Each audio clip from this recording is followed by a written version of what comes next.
Pendant des décennies, le paradigme dominant en médecine nous a fait croire que notre destin biologique était inscrit dans notre ADN. Cette vision déterministe, bien qu'elle ait permis des avancées majeures dans la compréhension des maladies génétiques rares, nous a paradoxalement éloignés d'une vérité fondamentale. Notre environnement façonne notre santé de manière bien plus déterminante que notre patrimoine génétique. Les recherches récentes en épigénétique et en médecine environnementale révèlent que l'exposome, la totalité de nos expositions environnementales tout au long de notre vie, influence jusqu'à 90% de notre état de santé et de notre longévité. Comprendre l'exposome, au-delà du génome.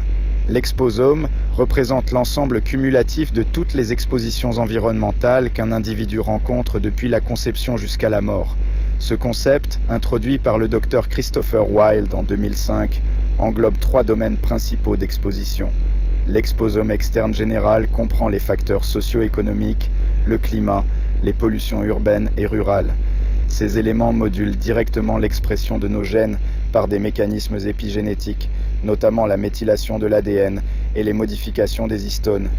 L'exposome externe spécifique inclut notre alimentation, les contaminants chimiques, les radiations, les médicaments et les agents infectieux.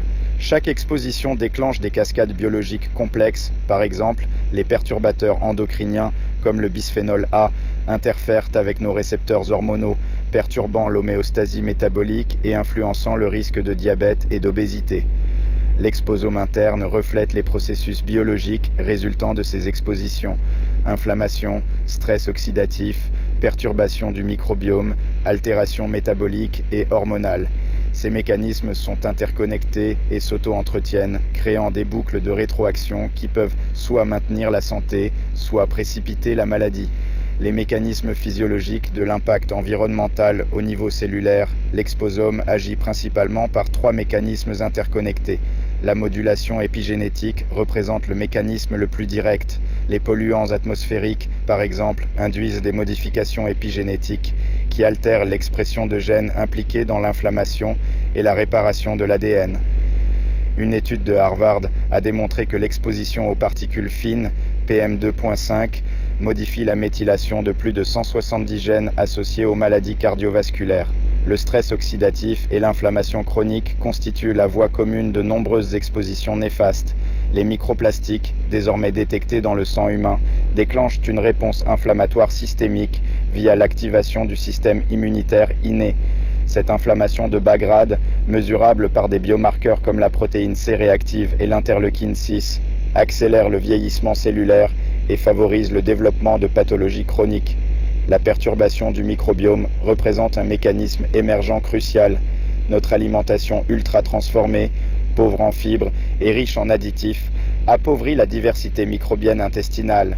Cette dysbiose altère la production de métabolites essentiels comme les acides gras à chaîne courte, compromettant l'intégrité de la barrière intestinale et favorisant l'inflammation systémique.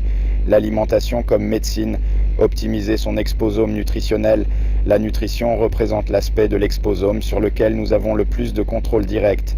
Les mécanismes par lesquels l'alimentation influence notre santé sont multiples et synergiques. Les polyphénols et antioxydants présents dans les végétaux colorés neutralisent les radicaux libres et activent des voies de signalisation cellulaire protectrices, notamment la voie NRF2 qui régule plus de 200 gènes cytoprotecteurs.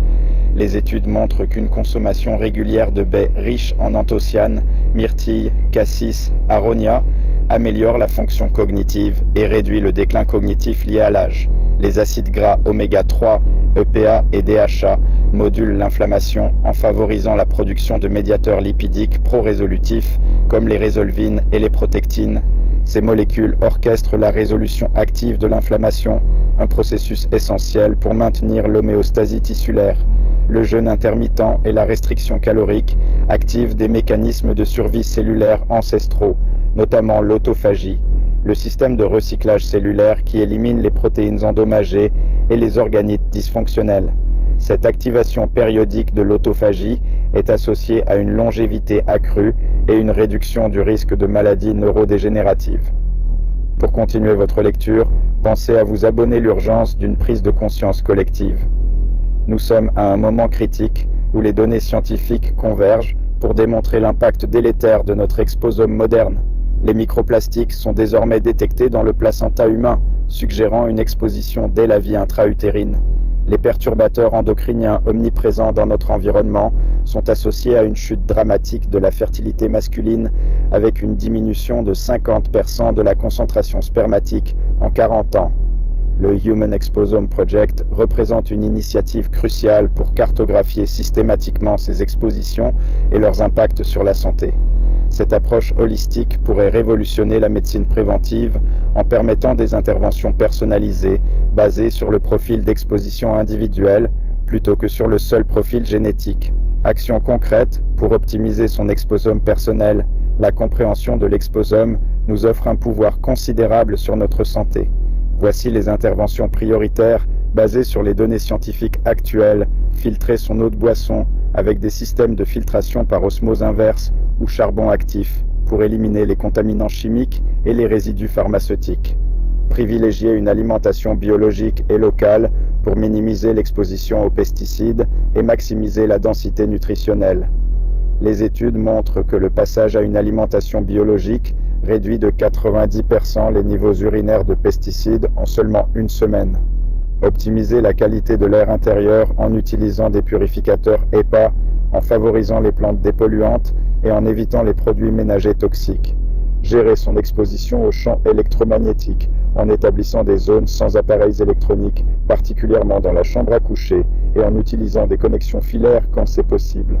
Pratiquer le grounding ou mise à la terre régulièrement, une pratique qui réduit l'inflammation et améliore la variabilité de la fréquence cardiaque selon plusieurs études contrôlées.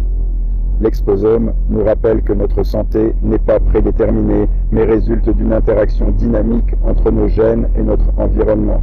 Cette perspective nous responsabilise. Chaque choix quotidien, de l'air que nous respirons aux aliments que nous consommons, sculpte notre biologie et influence notre trajectoire de santé. La longévité n'est pas une loterie génétique, mais le fruit d'une exposition cumulative favorable tout au long de la vie. En prenant conscience de notre exposome et en agissant pour l'optimiser, nous pouvons littéralement reprogrammer notre destin biologique et accéder à une santé optimale, non pas malgré notre environnement moderne, mais en apprenant à naviguer intelligemment dans sa complexité.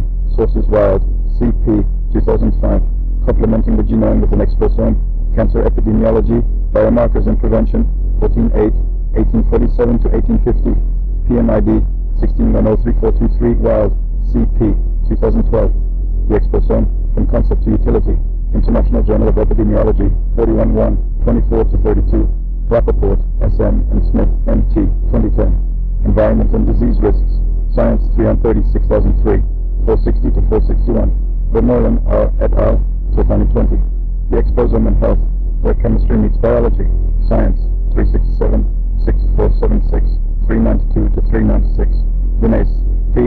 et al., 2020, What is New in the Exposome, Environment International, 143, 105, 887.